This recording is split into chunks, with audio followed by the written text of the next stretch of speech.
Hello नमस्कार दोस्तों, स्वागत है आपके अपने YouTube channel DS Rajput education में। तो साथियों, आज आप लोगों के लिए लेकर आए हैं पर्यावरण अध्ययन का बहुत ही महत्वपूर्ण प्रैक्टिस सेट पेपर, जिसमें कि आपको 30 क्वेश्चन रहेंगे।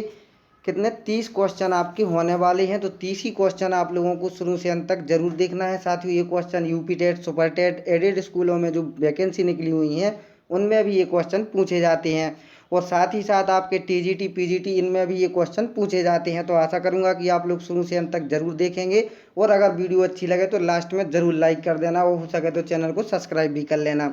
तो देखते हैं अपन पहला क्वेश्चन यहाँ पर क्या दिया हुआ है कि किस संवैधानिक संशोधन द्वारा शहरी स्थानीय शासन को संवैधानिक दर्जा दिया गया है। तो आपके सामने चारों विकल्प हैं। अगर आपको इसका आंसर मालूम है तो आप लोग ज़रूर कमेंट करिएगा और इसका राइट आंसर हमें ज़रूर बताइएगा।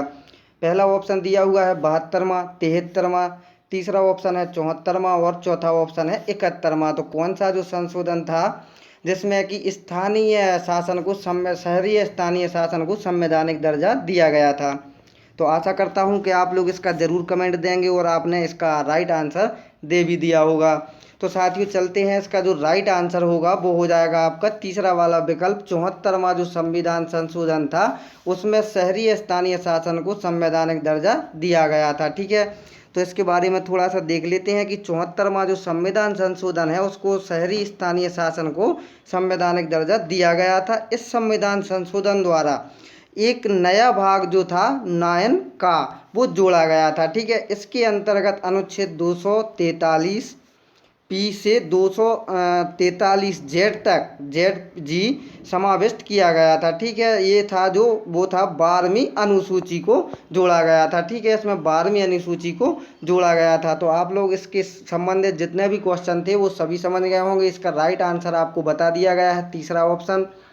ठीक है, नेक्स्ट क्वेश्चन देखते हैं। इसमें क्या पूछा जा रहा है कि भारत के सर्वोच्च न्यायालय का जो क्षेत्राधिकार होता है वो किसके द्वारा बढ़ाया जा सकता है। तो आपके सामने चारों विकल्प हैं।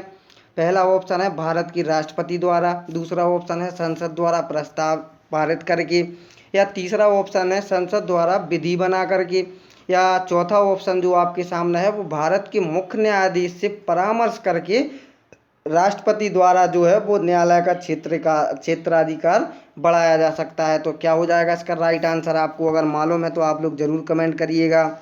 तो साथियों, इसका जो राइट आंसर आपने कमेंट कर दिया होगा, इसका जो राइट आंसर होगा वो हो जाएगा संसद द्वारा विधि बना करके जो है वो भारत के सर्वोच्च न्यायालय का जो क्षेत्राधिकार है उसको बढ़ाया जा सकता है। किसकी अनुमति के? संसद द्वारा विधि बना करके। ठीक है, अब इसके बारे में थोड़ा सा देख लेते हैं। भारत के संविधान में संशोधन जो 138 था, ठीक है, उसमें उच्चतम न्यायालय को आधिकारिकता की वृद्धि से संबंधित प्रावधान किया गया था। अनुच्छेद 138 में यह व्यवस्था की गई है कि संसद के द्वारा जो विधि बना करके न्यायालय का क्षेत्राधिकार है उसको बढ़ाया जा सकता है। ठीक है, या मंत्रिपरिषद हो या सामूहिक रूप से लोकसभा में इसको प्रति उत्तरदायी इसका होता है। ठीक है, तो इसकी अनुमति के द्वारा इसको बढ़ाया जा सकता है। ठीक है, नेक्स्ट क्वेश्चन देखते हैं। यहाँ पर दिया हुआ है मंत्रिपरिषद सामूहिक रूप से किसके प्रति उत्तरदायी है। क्या पूछा जा रहा है? मंत्रिपरिषद है वो सामूहिक रूप से किसके प्रति उत्तरदायी होता है? प्रधानमंत्री के, राष्ट्रपति के, राज्यसभा के, या फिर लोकसभा के। तो क्या होना चाहिए इसका राइट आंसर? आप अगर आपको मालूम है तो आप लोग ज़रूर बताइएगा इसका राइट आंसर। तो साथियों, जो राइट आंसर हो जाएगा कि मंत्रिपरिषद जो सामूहिक रूप से उत्तरदायी होता है वो किसके द्वारा होता है उत्तरदायी? आप लोग भी इसका कमेंट करिए। तो साथियों, इसका जो राइट आंसर होगा वो लोकसभा इसका राइट आंसर हो जाएगा। जो मंत्रिपरिषद होती है वो सामूहिक रूप से किसके लिए उत्तरदायी होती है? लोकसभा के लिए। ठीक है, तो जो भारतीय संसदीय व्यवस्था से में मंत्रिपरिषद का जो कार्यकाल होता है वो लोकसभा के विश्वास पर निर्भर करता है, क्योंकि संविधान के अनुच्छेद जो 75(3) है, ठीक है, 75(3) जो है उसके तहत सामूहिक जो उत्तरदायित्व है वो प्रावधान किया गया है किसका? लोकसभा के प्रति। ठीक है, नेक्स्ट क्वेश्चन देखते हैं। निम्नलिखित में से किसको भारतीय संविधान की आत्मा कहा गया है? बहुत ही महत्वपूर्ण क्वेश्चन है, इंपोर्टेंट क्वेश्चन है। साथियों, ये क्वेश्चन पूछा भी जाता है, तो आप लोग बताइएगा इसका राइट आंसर क्या हो जाएगा कि किसको भारतीय संविधान की आत्मा कहा गया है? मौलिक अधिकार, राज्य के नीति निर्देशक तत्व सिद्धांत, ठीक है। यहाँ पर तीसरा ऑप्शन है संवैधानिक उपचार का अधिकार, या फिर चौथा ऑप्शन है उद्देशिका। तो क्या हो जाएगा इसका राइट आंसर? भारतीय संविधान की आत्मा किसको कहा गया है, ये आपको पता होगा, आप लोग जरूर कमेंट करिएगा इसका राइट आंसर। तो साथ ही इसका जो राइट आंसर हो जाएगा आपका, वो हो जाएगा संवैधानिक उपचार का अधिकार, यानी कि भारतीय संविधान की अनुच्छेद जो 32 है, ठीक है, 32 में संवैधानिक उपचारों के अधिकारों को डॉक्टर अंबेडकर ने संविधान की क्या कहा है, आत्मा की संज्ञा दी थी। इन्होंने किसने दी थी? डॉक्टर अंबेडकर ने, डॉक्टर भीमराव अंबेडकर ने संविधान को संवैधानिक उपचार का अधिकार के लिए आत्मा की संज्ञा दी हुई थी। इसी के लिए संविधान की आत्मा कहा जाता है, ठीक है। नेक्स्ट क्वेश्चन देखते हैं। यहाँ पर दिया हुआ है निम्न में से किसकी नियुक्ति राज्य का राज्यपाल नहीं करता है? मुख्यमंत्री की, सदस्य राज्य लोक सेवा आयोग की, उच्च न्यायालय के न्यायाधीश की, या फिर महान्यायवादी की, ठीक है। क्या पूछा जा रहा है? राज्यपाल नियुक्ति नहीं करता है, ठीक है। तो क्या हो जाएगा इसका राइट आंसर? आप लोग बताइएगा इसका कमेंट करके राइट आंसर। तो साथियों इसका जो राइट आंसर हो जाएगा आपका, वो हो जाएगा उच्च न्यायालय के न्यायाधीश की नियुक्ति जो है वो राज्यपाल नहीं करता है, ठीक है। तो इसका जो राइट आंसर होगा कि अनुच्छेद 217 के अनुसार जो उच्च न्यायालय के मुख्य न्यायाधीश की नियुक्ति है वो भारत के राष्ट्रपति द्वारा उच्चतम न्यायालय के मुख्य न्यायमूर्ति और संबंधित राज्य के राज्यपाल के परामर्श से होती है, ठीक है, ना कि राज्यपाल से, ठीक है। तो इसका राइट आंसर जो होगा वो तीसरा ऑप्शन आपका राइट हो जाएगा। नेक्स्ट क्वेश्चन देखते हैं। नेक्स्ट क्वेश्चन में क्या पूछा जा रहा है? निम्नलिखित में से किसके अंतर्गत भारतीय संविधान सभा का गठन किया गया था? भारत सरकार अधिनियम 1935, या क्रिप्स प्रस्ताव 1942, या फिर कैबिनेट मिशन योजना 1946, या चौथा ऑप्शन है भारतीय स्वतंत्रता अधिनियम 1947। तो क्या हो जाएगा इसका राइट आंसर? भारतीय संविधान सभा का गठन किया गया था। तो कब किया गया था? तो साथियों इसका जो राइट आंसर हो जाएगा आपका, वो कैबिनेट मिशन योजना 1946 के अंतर्गत जो है वो भारतीय संविधान सभा का गठन किया गया था, ठीक है। तो भारतीय संविधान का निर्माण एक संविधान सभा द्वारा किया गया था। संविधान सभा का गठन जो है कैबिनेट मिशन 1946 के तहत किया गया था, ठीक है। संविधान सभा में कुल कितने सदस्य होते हैं? संविधान सभा में कितने सदस्य होते हैं आपके? तो साथियों जो संविधान सभा में सदस्य होते हैं वो 389 आपके जो सदस्य होते हैं, जिनमें से 292 सदस्य क्या थे? सदस्य ब्रिटिश भारत के गवर्नरों के अधीन थे। वो 11 प्रांतों में से 4 चीफ कमिश्नर के और अधीन 4 प्रांतों दिल्ली, अजमेर, मारवाड़, कुर्ग ब्रिटिश जे थे, ठीक है, तथा 93 जो प्रतिनिधि थे वो देसी रियासतों से लिए गए थे, ठीक है। तो कितने हो गए? 389 तो ये हो गए आपके, ठीक है, ये कुल सदस्य। और इसमें जो थे 292 सदस्य थे वो थे ब्रिटिश भारत के, ठीक है। कितने?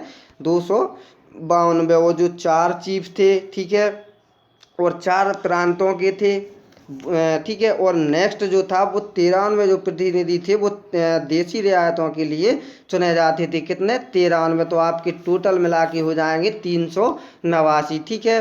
तो आप लोग इसका राइट आंसर समझ गए होंगे। नेक्स्ट क्वेश्चन देखते हैं। भारतीय संसद में निम्न में से कौन सम्मिलित है? क्या पूछा है? सम्मिलित है आपका। तो पहला ऑप्शन दिया हुआ है राष्ट्रपति, लोकसभा एवं राज्यसभा, और दूसरा ऑप्शन है लोकसभा, राज्यसभा एवं प्रधानमंत्री। तो इसका जो राइट आंसर होगा वो कौन सा हो जाएगा आपको बताना है इन्हीं दोनों ऑप्शनों में से। तो भारतीय संसद में जो कौन सम्मिलित है ये पूछा गया है। तो संसद में सम्मिलित क्या होता है? राष्ट्रपति, लोकसभा और राज्यसभा, ये तीनों होते हैं, ठीक है। ये जो प्रधानमंत्री होते हैं वो इन्हीं के द्वारा चुने जाते हैं, लेकिन जो अलग से होता है ये जो मेन होते हैं वो ये तीनों होते हैं, राष्ट्रपति, लोकसभा और राज्यसभा। ये संसद में पूछा गया है, ठीक है। तो आप लोग समझ गए होंगे, इसका पहला वाला ऑप्शन आपका राइट हो जाएगा। नेक्स्ट क्वेश्चन देखते हैं। साथियों अगर आपको वीडियो अच्छी लगे तो ज़रूर लाइक कर दें। अगर इसी प्रकार से आप लोग और भी क्वेश्चन आंसर देखना चाहते हैं तो ज़रूर चैनल को सब्सक्राइब कर लें। और आपके अपने यूट्यूब चैनल का नाम है DS राजपूत एजुकेशन, तो एजुकेशन के लिए आप लोग ज़रूर सब्सक्राइब करें। साथियों इसमें एक टीचर बनने की बात होती है, इसमें आपका कोई भी चार्ज नहीं लिया जाता है, ये निःशुल्क शिक्षा आपको प्रदान की जाती है। मेरे द्वारा एक प्रयास है आप लोगों के लिए, उसमें आप लोग ज़रूर अपनी सहयोगीदारी जरूर अपनाएं और सहयोग जरूर करें। आपको करना क्या है, आपको केवल चैनल को सब्सक्राइब करना है और आपको अगर वीडियो अच्छी लगती है तो आप लोग ज़रूर लाइक कर दें और इसी प्रकार से आप लोग देखते भी रहिएगा। अगर आपको किसी प्रकार की कोई भी समस्या उत्पन्न होती है तो आप लोग हमें कमेंट में बता भी सकते हैं अपनी समस्या। उसका जैसे ही नेक्स्ट वीडियो अपलोड होगी आपका सॉल्यूशन जरूर किया जाएगा। तो साथियों, आप लोगों के लिए राष्ट्र हित में शिक्षा है, निःशुल्क शिक्षा है, आप लोग जरूर देखिएगा इसको। बहुत अच्छे अच्छे प्रैक्टिस सेट पेपर मिलते हैं, UP TET, super TET, TGT, PGT और जो अभी आपकी जो एडेड स्कूलों में वैकेंसी निकली हुई हैं उनके भी प्रैक्टिस सेट पेपर आपको लगवाए जाते हैं। तो आप लोग जरूर सब्सक्राइब करिएगा। नेक्स्ट क्वेश्चन देखते हैं। जनहित याचिका PIL कहाँ पर प्रस्तुत की जा सकती है? तो केवल भारत की सर्वोच्च न्यायालय में, केवल राज्यों की उच्च न्यायालयों में, या फिर तीसरा ऑप्शन है केंद्रीय प्रशासनिक प्राधिकरण में, चौथा ऑप्शन है उच्च न्यायालय एवं सर्वोच्च न्यायालय दोनों में। तो क्या हो जाएगा इसका राइट आंसर? तो साथ ही इसका जो राइट आंसर होगा कि जो जनहित याचिका है वो उच्च न्यायालय एवं सर्वोच्च न्यायालय दोनों में प्रस्तुत की जा सकती है। ठीक है, तो लोक हितवाद या जनहित याचिका की जो अवधारणा है वो मुख्य न्यायमूर्ति PN भगवती और न्यायमूर्ति BR कृष्णा अय्यर के द्वारा दी गई थी। इससे तात्पर्य है कि यदि कोई ऐसा व्यक्ति जो पीड़ित है और न्यायालय में नहीं जा सकता है तो इस स्थिति में अन्य व्यक्ति या गैर सरकारी संगठनों को लिए यह अधिकार है कि वे पीड़ित व्यक्ति को ओर से न्याय की मांग कर सकता है। ठीक है, तो वो कहाँ कर सकता है? उच्च न्यायालय में भी और सर्वोच्च न्यायालय दोनों में। ठीक है, तो आप लोगों के लिए राइट आंसर आपका चौथा वाला विकल्प हो जाएगा। नेक्स्ट क्वेश्चन देखते हैं। एक व्यक्ति पंचायत का चुनाव लड़ सकता है यदि उसने पूर्ण कर ली है। तो साथियों, अभी चुनाव चल रहा है, होने वाले हैं कुछ समय बाद। ठीक है, पंचायत का चुनाव, तो आप लोग इसकी ज़रूर उम्र देख लें। अगर आप लोगों के लिए लग रहा है कि हमें भी प्रधानी लड़नी है तो आप लोग इसको ज़रूर देखिएगा। एक व्यक्ति पंचायत का चुनाव लड़ सकता है तो कितनी उम्र में लड़ सकता है? 25 वर्ष की आयु पूर्ण कर ली हो, 30 वर्ष की आयु पूर्ण कर ली हो, या फिर 21 वर्ष की आयु पूर्ण कर ली हो, या फिर 18 वर्ष की आयु पूर्ण कर ली हो। तो क्या हो जाएगा इसका राइट आंसर? तो साथियों, इसका जो राइट आंसर आपका हो जाएगा वो हो जाएगा आपको 21 वर्ष की आयु पूर्ण होनी चाहिए पंचायत चुनाव लड़ने के लिए। ठीक है, तो किसी भी भारतीय नागरिक को पंचायत का चुनाव लड़ने के लिए न्यूनतम जो आयु होती है वो कितनी? 21 वर्ष निर्धारित की गई है। ठीक है, नेक्स्ट क्वेश्चन देखते हैं। इसमें क्या पूछा जा रहा है? संविधान के किस संशोधन के अंतर्गत अन्य पिछड़ा वर्ग को शिक्षण संस्थाओं में प्रवेश हेतु 27% का आरक्षण दिया गया है? तो 92, 93, 94 या फिर 96। तो क्या हो जाएगा इसका राइट आंसर? तो साथियों, इसका जो राइट आंसर हो जाएगा आपका वो हो जाएगा 93 संशोधन में। ठीक है, तो 93 संविधान संशोधन अधिनियम 2003 द्वारा अन्य पिछड़ा वर्ग को शिक्षण संस्थाओं में प्रवेश हेतु कितना? 27% का आरक्षण दिया गया है। तो 93 संशोधन जो हुआ था वो कितने सन में हुआ था? 2003। ठीक है, तो 93 संशोधन में ये आरक्षण जोड़ा दिया गया है। ठीक है, नेक्स्ट क्वेश्चन देखते हैं। इसमें क्या पूछा जा रहा है? निम्न में से किस राज्य ने सर्वप्रथम लोकायुक्त संस्था की स्थापना की? तो क्या हो जाएगा इसका राइट आंसर? साथियों, चारों विकल्प आपके सामने है, राजस्थान, महाराष्ट्र, बिहार और गुजरात। तो क्या हो जाएगा इसका राइट आंसर? तो जो राज्य है सर्वप्रथम लोकायुक्त संस्था की स्थापना की तो वो महाराष्ट्र राज्य ने की है। ठीक है, सर्वप्रथम 1966 में प्रशासनिक सुधार आयोग ने केंद्र स्तर पर लोकपाल तथा राज्य स्तर पर लोकायुक्त की स्थापना की सिफारिश की थी। ठीक है, सर्वप्रथम महाराष्ट्र में वर्ष 1971 में, ठीक है, कितने? 1971 में लोकायुक्त पद का सृजन हुआ था। ठीक है, तो आप लोग समझ गए होंगे इसका राइट आंसर। नेक्स्ट क्वेश्चन देखते हैं। निम्न में से किस आयोग समिति ने स्थानीय संस्था ऑम्बुड्समैन बनाने का सुझाव दिया? तो क्या हो जाएगा इसका राइट आंसर? प्रथम प्रशासनिक सुधार आयोग, द्वितीय प्रशासनिक सुधार आयोग, तीसरा है बलवंत राय मेहता समिति या फिर अशोक मेहता समिति। तो क्या हो जाएगा इसका राइट आंसर? तो साथियों, इसका जो राइट आंसर हो जाएगा वो प्रथम प्रशासनिक सुधार आयोग। ठीक है, पहला वाला ऑप्शन आपका राइट हो जाएगा। नेक्स्ट क्वेश्चन देखते हैं। निम्न में से कौन सी समिति भारत में पंचायती राज व्यवस्था से संबंधित नहीं है? क्या पूछा है? पंचायती राज व्यवस्था से संबंधित नहीं है। दिनेश गोस्वामी समिति, LM सिंघवी समिति, तीसरा ऑप्शन है सादिक अली समिति, या चौथा है अशोक मेहता समिति। तो क्या हो जाएगा इसका राइट आंसर? तो साथ ही इसका जो राइट आंसर हो जाएगा, क्या पूछा है, पंचायती राज व्यवस्था से संबंधित नहीं है। तो कौन कौन सी हैं पहले आप लोग ये बताइएगा। तो इसमें LM सिंघवी समिति है, सादिक अली समिति है, और चौथा ऑप्शन जो है अशोक मेहता समिति ये है। लेकिन आपकी जो नहीं है पंचायती राज व्यवस्था से संबंधित, वो पहली वाली आपकी नहीं है, दिनेश गोस्वामी समिति। तो आपका जो राइट आंसर होगा वो पहला ऑप्शन होगा, दिनेश गोस्वामी समिति। ठीक है, नेक्स्ट क्वेश्चन देखते हैं। यहाँ पर नेक्स्ट क्वेश्चन दिया है, संविधान के किस अनुच्छेद के अंतर्गत शिक्षण संस्थाओं में, जिसमें गैर सरकारी व गैर अनुदान प्राप्त भी सम्मिलित हैं, अन्य पिछड़ों, अनुसूचित जाति व अनुसूचित जनजाति हेतु आरक्षण की सुविधा प्रदान की गई है। तो आपको बताना है, क्या हो जाएगा ऑप्शन 15(4), अनुच्छेद 15(5), या फिर अनुच्छेद 16(4), या फिर अनुच्छेद 16(5). तो क्या हो जाएगा आपका राइट आंसर। तो साथियों आपका जो राइट आंसर हो जाएगा वो हो जाएगा अनुच्छेद 15(5) में। ठीक है, तो दूसरा वाला विकल्प आपका राइट हो जाएगा। नेक्स्ट क्वेश्चन देखते हैं। 86वें संविधान द्वारा संशोधन द्वारा प्रस्तावित शिक्षा का अधिकार किस वर्ष से लागू किया गया है, 2002 से, 2004 से, 2008 से, या 2010 से। तो क्या हो जाएगा आपका राइट आंसर।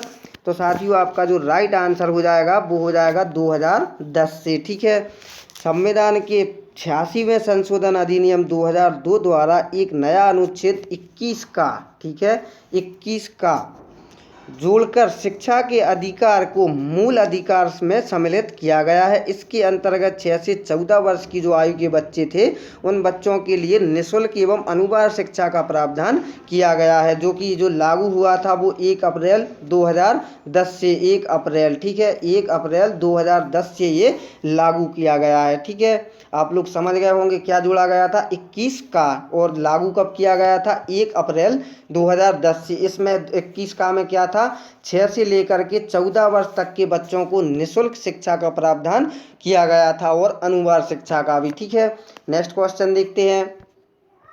निम्नलिखित में से कौन उत्तराखंड राज्य की सबसे ऊंची हिमाच्छादित पर्वत चोटी है, कामेत, त्रिशूल, नंदा देवी, या फिर चंगोरी। तो क्या हो जाएगा इसका राइट आंसर। तो साथियों इसका जो राइट आंसर हो जाएगा आपका वो हो जाएगा नंदा देवी है। नंदा देवी जो है उत्तराखंड राज्य की सबसे ऊंची हिमाच्छादित पर्वत चोटी है। ठीक है, और इसकी अगर आप लोग ऊंचाई की बात करें तो कितनी हो जाएगी, 7,817 मीटर आपकी लंबी हो जाएगी। ठीक है, इसकी ऊंचाई हो जाएगी। ठीक है, नेक्स्ट क्वेश्चन देखते हैं। मानव विकास रिपोर्ट निम्नलिखित में से किस संस्था द्वारा प्रकाशित की जाती है, यूनेस्को, विश्व बैंक, UNDP, या फिर IMF। तो क्या हो जाएगा इसका राइट आंसर। तो इसका जो राइट आंसर होगा, मानव विकास की जो रिपोर्ट है वो जो संस्था है वो UNDP के द्वारा प्रकाशित की जाती है। ठीक है, तीसरा वाला ऑप्शन आपका राइट हो जाएगा। नेक्स्ट क्वेश्चन देखते हैं। इसमें क्या पूछा जा रहा है, निम्नलिखित में से विश्व बैंक की कौन सी संबद्ध संस्था विश्व के निर्धनतम राष्ट्रों को गरीबी उन्मूलन हेतु सहायता प्रदान करती है। तो आपके सामने चारों विकल्प है, जरूर बताइएगा राइट आंसर। अंतर्राष्ट्रीय वित्त निगम, अंतर्राष्ट्रीय विकास संघ, या फिर बहुपक्षीय निवेश गारंटी एजेंसी, या चौथा ऑप्शन है अंतर्राष्ट्रीय मौद्रिक कोष। तो क्या हो जाएगा इसका राइट आंसर। तो साथियों जो संस्था है वो अंतर्राष्ट्रीय विकास संघ है, जो निर्धन या गरीब राष्ट्रों को लोन देती है। ठीक है, नेक्स्ट क्वेश्चन देखते हैं।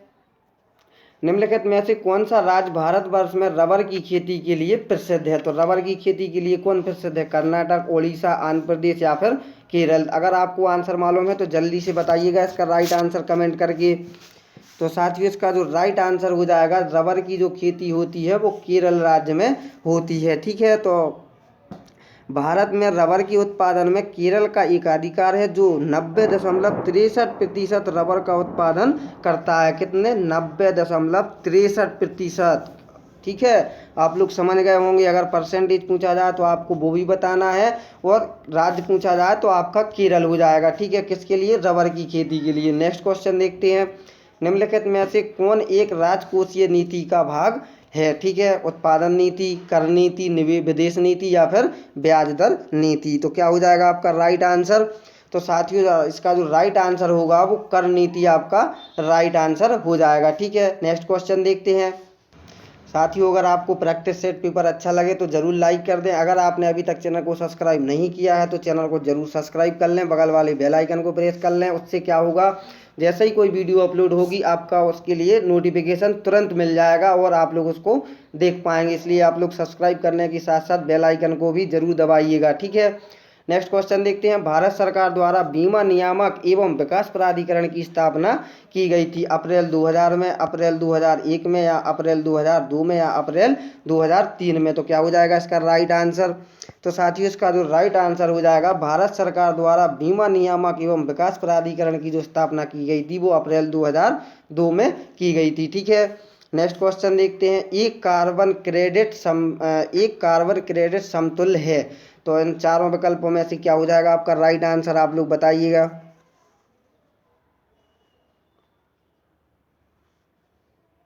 तो साथियों इसका जो राइट आंसर होगा वो हो जाएगा आपका तीसरा विकल्प, 1000 किग्रा CO2, ठीक है। तीसरा विकल्प आपका राइट हो जाएगा। नेक्स्ट क्वेश्चन देखते हैं।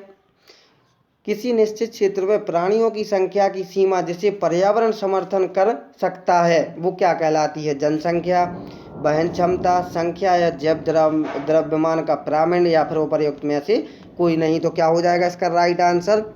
साथियों किसी निश्चित क्षेत्र में प्राणियों की संख्या की सीमा जिसे पर्यावरण समर्थन कर सकता है वो कहलाता है वहन क्षमता, ठीक है।